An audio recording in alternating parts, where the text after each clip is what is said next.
warahmatullahi wabarakatuh. Selamat datang di Bulan Enterprise Resource Planning. Pertemuan kali ini kita akan membahas mengenai aplikasi ERP open source web ERP.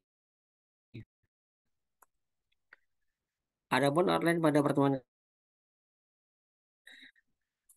web ERP adalah sistem ERP sumber terbuka yang matang yang menyediakan praktik terbaik administrasi bisnis multi pengguna dan alat akuntansi melalui web. Web ERP memiliki fitur umum, keamanan, penjualan dan pemesanan, pajak, piutang usaha, inventaris, pembelian, akun hutang, bank, jurnal umum, manufaktur, biaya kontrak, dan aset tetap. Web ERP adalah sistem akuntansi dan manajemen bisnis berbasis web lengkap yang hanya memerlukan browser web dan pembaca PDF untuk menggunakannya, di mana jutas web shop yang terintegrasi penuh juga tersedia sebagai add-on pihak ketiga. Fitur umum sepenuhnya berbasis web, berjalan di server web apapun yang dapat diakomodasi oleh bahasa programan PHP, dapat menggunakan server ISP yang dikelola secara profesional daripada harus membeli dan memelihara server sendiri, di mana terdapat multibahasa. Angka yang ditampilkan dengan tepat untuk bahasa yang dipilih dan input dapat diperbolehkan di format ini sepenuhnya sesuai dengan encoding UTF-8. Laporan PDF dibuat menggunakan font Adobe Chief untuk PDF ringan menggunakan rangkaian karakter UTF-8 untuk bahasa apapun. Keamanan pengguna dapat ditentukan dengan akses hanya ke opsi tertentu menggunakan model berbasis peran. Fungsi yang memiliki tidak punya akses tidak akan ditampilkan. Pengguna dapat dibatasi pada lokasi inventaris tertentu. Halaman web dapat dienkripsi menggunakan SSL dan WebRP dapat dikonfigurasi untuk hanya menampilkan halaman menggunakan SSL untuk memastikan bahwa semua informasi yang lewat di internet dienkripsi. Penjualan dan pemesanan. Kutipan dapat dimasukkan dan dicetak sebagai kutipan, kemudian diubah menjadi pesanan jika pelanggan menerima tanpa memasukkan kembali. Pesanan yang dimasukkan dapat langsung ditagih dengan sedikit atau tanpa input tambahan. Beberapa pengiriman dimungkinkan dari satu pesanan. Pesanan menyimpan referensi untuk setiap pengiriman. Daftar harga berapapun dapat dipertahankan. Pelanggan ditentukan untuk mendapatkan harga mereka dari daftar harga tertentu. Diskon potongan kuantitas di berbagai produk dihitung secara otomatis berdasarkan matrik diskon pengiriman dalam pelaporan penuh tepat waktu. Pajak pilihan perpajakan yang sangat fleksibel cocok untuk misalkan di negara Kanada, Amerika Serikat, Afrika Selatan, Inggris, Australia, Selandia Baru, dan sebagian besar negara lainnya. Tarif pajak tergantung pada jenis produk menggunakan kategori pajak. Tarif pajak tergantung lokasi gudang dan asal pengiriman.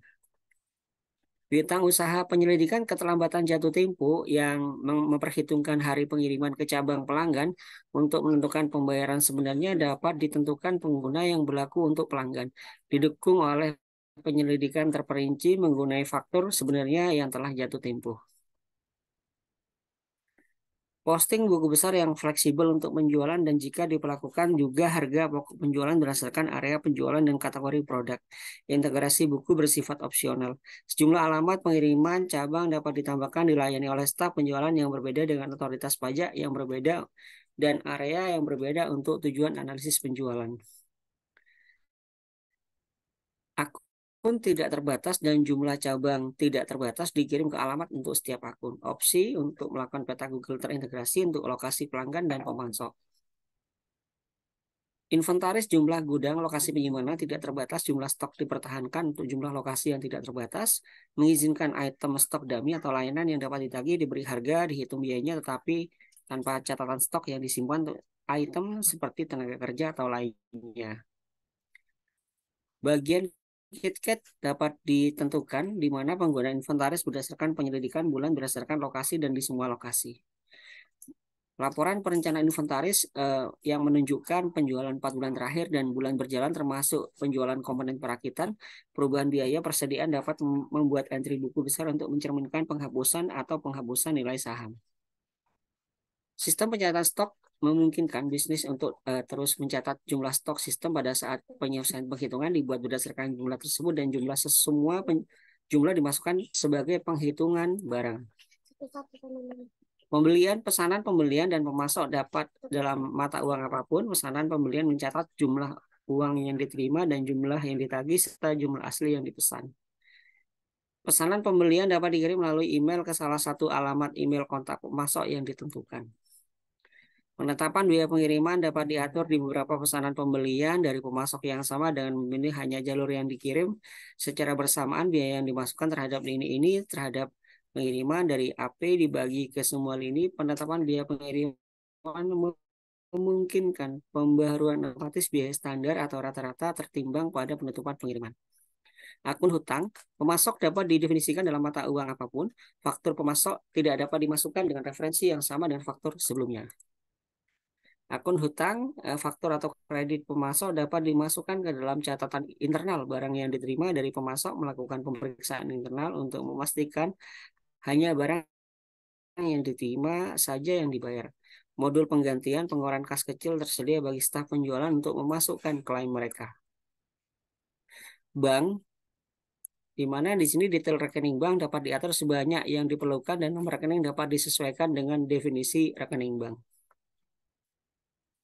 Jurnal umum periode yang dikelola secara otomatis pelaporan dalam rentang periode apapun tanpa prosedur rollover pada akhir periode, di mana di sini ada neraca, laporan rugi laba, membalikkan jurnal.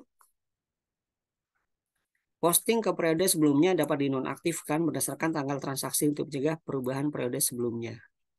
Manufaktur, bill of material multilevel dengan perangkap kesalahan untuk mencegah bom rekursif, di mana ada tagihan phantom secara otomatis meledak menjadi komponen ketika perintah kerja induk dibuat. Masalah tenaga kerja dan waktu atau layanan lain untuk perintah kerja. Penetapan biaya perintah kerja, pembaruan biaya rata-rata tertimbang otomatis atau pembaruan penetapan biaya standar manual. Biaya kontrak penetapan biaya pekerjaan dapat dibuat untuk pelanggan terpilih menggunakan stok dan persyaratan lainnya. Ini dapat diubah menjadi kutipan dan jika kutipan tersebut diterima, pesanan atau penjualan atau perintah kerja. Aset tetap penambahan aset melalui pesanan pembelian atau entry faktur pemasok secara langsung. Daftar aset tetap mencakup periode yang menunjukkan penambahan, penyusutan, dan pelepasan untuk periode tersebut. Di mana di sini kita bisa mengunduh di sourceforget.net project WebERP, lalu kita unduh, nanti akan muncul seperti ini.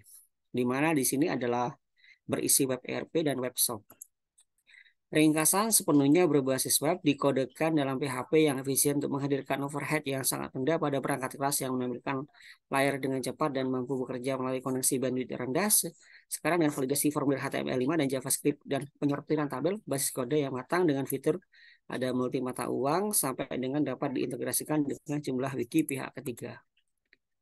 Sangat cocok untuk grosir, distribusi, manufaktur, dan sekarang juga sebagai pusat bisnis retail multi cabang dengan add-on POS desktop eksternal, di mana di sini melaporkan langsung ke UTF-8 PDF.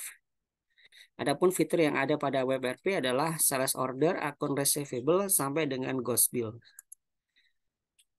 Langkah selanjutnya adalah mengekstrak file. Setelah kita unduh selesai, lalu kita lakukan ekstrak file, lalu kita kopikan hasil ekstraknya ke CXMPP htdoc seperti ini, langkah ketiga.